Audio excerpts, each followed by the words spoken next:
We've all heard passing of the torch, end of an era, and similar things of that nature. KD, AD, Dame, Steph, and LeBron didn't make it out of the first round of the 2024 playoffs. Steph didn't even make it to the playoffs. It's no secret that a new dawn of superstars is among us. The league that we've known to be dominated by super teams in the 2010s is coming to an end. It's time to embrace the reality that the heroes we've grown to love are no longer the main protagonists. And maybe they've grown to be a part of a constellation backdrop for the next generation of superstars. In this video, we'll take a look at Steph Curry and LeBron James. For one, because they have most of our collective memories, and maybe a little bit more important, it's good to look back and appreciate how Steph and LeBron dueled and won our hearts in the past. Or maybe it's just a good excuse to recall just how beautiful it was not so long ago, without taking away just how must-watch it has become now. Let's start with the man they call King James.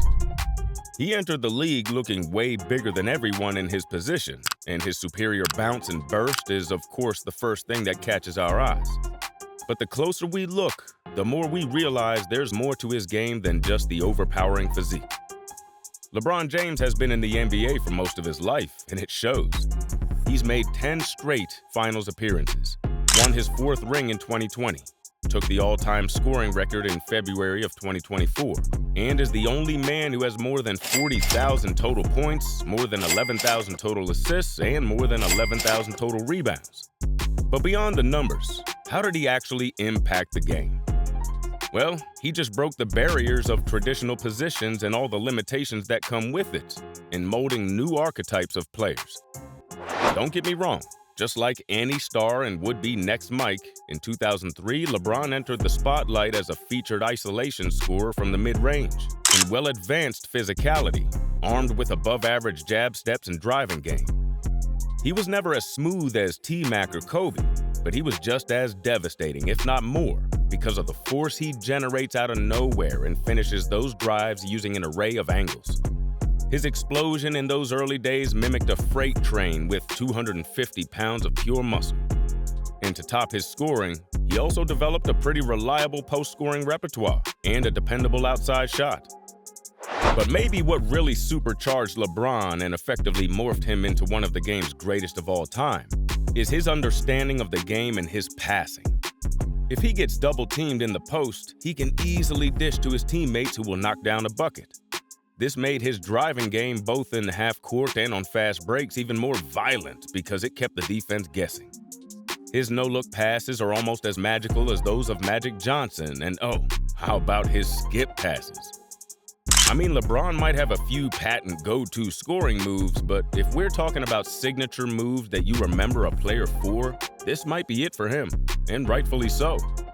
In the past decade, he basically twisted defenses once he noticed it overloading one way with these skip passes to corners and to the most vulnerable sides of the defense. Of course, he can always drop it to rolling big men or weak cutters if the defense is occupied with his shooters.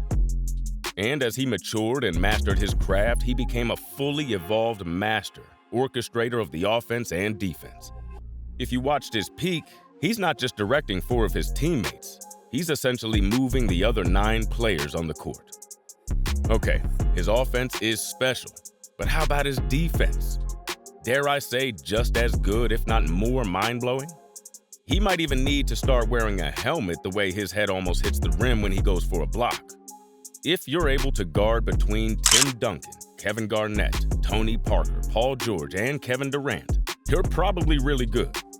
He may not be the primary defender, but you see his defensive switch ability, capable of at least stopping initial actions from offensive initiators and scorers, disrupting passing lanes in the perimeter and playing with reliable post defense and shot blocking ability. In a moment's notice, because of his supercomputer brain, is pretty much the very description of what a modern-day defensive anchor is. Think of Draymond, Giannis, and Bam Adebayo. You add all that up, and you realize just how much of his play contributes to how we evaluate a modern-day wing. Is he capable of defending multiple positions? Is this player capable of carrying an offense on multiple levels? As to what level can we build both our offense and defense on this guy? What's funnier is even after asking all those questions and getting mixed answers, teams still find that the most valuable commodity are big wings that can defend multiple positions and at least have the potential to develop his shooting. Well, speaking of shooting, let's talk about one of the greatest shooters that have ever graced humanity, Steph Curry. I don't know if you're aware of this stat, but for the past 10 years, Steph had 7 seasons where he shot over 600 threes, making over 40% of them, while maintaining a true shooting percentage above 60%. For context's sake, there are only 2 other players who ever had that season. Dame in the 2019-20 shortened season, and surprise, surprise, Buddy Hield last year. Let that sink in. For almost 80 years of history in the NBA and a decade into the three-point revolution, as we like to call it, Steph is still light years away from everyone. And just so you know, those years that he hadn't had his usual insane numbers were the years he was injured or had Kevin Durant. Okay, that's really not a hot take, considering that he probably broke every three-point record there is. But you see, beyond his production, what really sets Steph apart is his process. When we talk about being the best shooter that ever lived, we are not just talking about a specific type of shot, or particular shots on the floor, or specific plays, or certain distance. Except probably Dame and Trae Young, Steph specializes in them all. Off-screen threes, trail threes, off-the-dribble threes, fast break threes, you name it. Steph's the best at it. At his peak, which probably means even up to now, this guy is levitating in a different stratosphere. I mean, pause for a while and try to recall how many times we have seen a seemingly broken play and the opponent slept a little and kaboom, another three. How many teams have watched their lead shrink to 0 and the Golden State lead balloon to 21 points in a matter of minutes in the Dubs' heyday? But you know what seems likely to stay? The obsession for shooting and spacing. Funny that not so long ago, we can't imagine a world with any less Jordan-esque back-to-the-basket type of plays and ISO moves. Or post-up scoring is not actually the best play. That's, of course, until the shooting boom happened. That was mainly detonated by Steph Curry. To contextualize what I'm trying to say, back in Steph's rookie season, 2009-2010, only Aaron Brooks attempted more than 500 threes. The following season, 2011-2012, only Darrell Wright reached that mark. And in 2012-2013, the inevitable started happening. Steph and his backcourt buddy Klay Thompson started to dominate the game in a way only they can. They attempted a combined 1,126 threes in one season. Remember what I said earlier? Yes, Steph started firing 600 threes a season earlier. And yes, he's been torching defenses from different galaxies for more than a decade now. But just how much has he impacted the game? 10 years ago, there were only 8 players who attempted 500 or more threes. In 2023-24 season, that number ballooned all the way up to 26. To further underline this evolution, back in 2013-14, there were only 6 big men who attempted 5 or more threes. And like what you suspected, 4 of those 6 are premier big wings who played 4 back then. Those are Melo, PG, KD, and Wilson Chandler. This year, we have 14 of them. And with the arrival of new talent, they're even bigger. The clearest and most profound way to capture this is probably when you look at highlights. Try to pause and appreciate the space in the modern game. The amount of space that this generation has is the kind that prior generations never had. But you know what?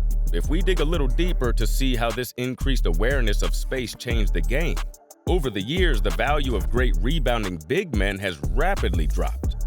The likes of Andre Drummond, Tristan Thompson, Enes Enes Freedom, just to cite a few that have really sunk.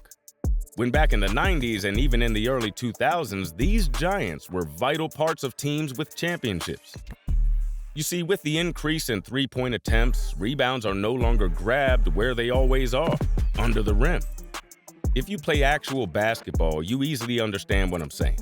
The further you shoot the ball, the misses bounce way further off the rim, and therefore there's less use for someone muscling around under the rim when rebounds are not even there. Instead of relying upon one great rebounder, teams now do gang rebounding, where everyone is tasked to box out the closest man and make sure their teammate secures the ball. Today, you don't only need to shoot from deep. More importantly, you have to be able to guard those shooters from the deep. As I said, this demanded so much more from big men who used to solely secure the restricted area.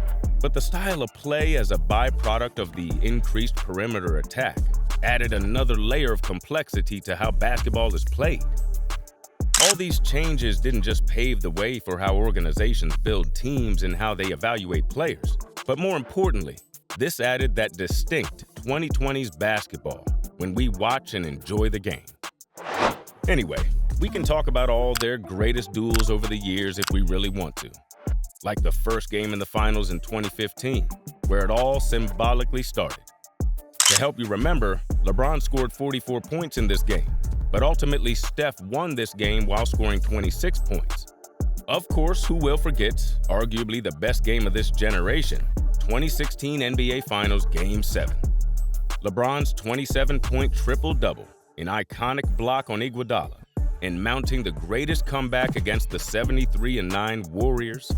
Or how about the 2016 Christmas Day Classic? Kids from the 2000s, all the more in the 90s, wanted to jump like Mike. But now, they want to shoot from the logo and dribble like Steph, while commanding all the facets of the game like LeBron. If you like this video and want more basketball content, subscribe for more.